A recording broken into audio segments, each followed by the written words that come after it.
Hello everyone, welcome to my channel.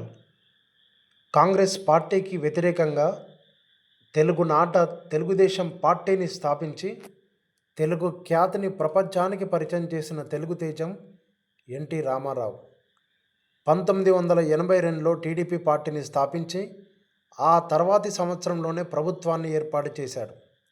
అది అప్పట్లో పెద్ద సంచలనం. అయితే 1989లో జరిగిన అసెంబ్లీ ఎన్నికల్లో ఎన్టీ రామారావు రాయలసీమలోని హిందూపురం అసెంబ్లీ కాన్స్టిట్యున్సీ నుండి, అలాగే నాగర్ కర్నూలు జిల్లాలోని కల్వకుర్తి అసెంబ్లీ కాన్స్టిట్యున్సీ నుంచి పోటీ చేశారు. అయితే ఈ అసెంబ్లీ ఎన్నికల్లో హిందూపూర్ నుంచి విజయం సాధించగా, తెలంగాణలోని కల్వకుర్తి నియోజకవర్గం నుంచి ఎన్టీ రామారావు ఓడిపోయారు. అయితే అప్పట్లో ఈ ఓటమి పెద్ద చర్చనీయాంశమైంది. ఎన్టీ రామారావుని ఓడించినటువంటి వ్యక్తి పేరు చిత్తరంజన్ దాస్.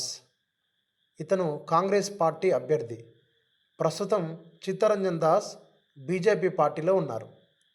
అయితే ఆ ఎన్నికల్లో ఎన్టీ రామారావు ఓడిపోవడానికి ప్రధాన కారణం ఏంటంటే, ఎన్టీ రామారావు ప్రచారంలో చేసిన కొన్ని వ్యాఖ్యలు.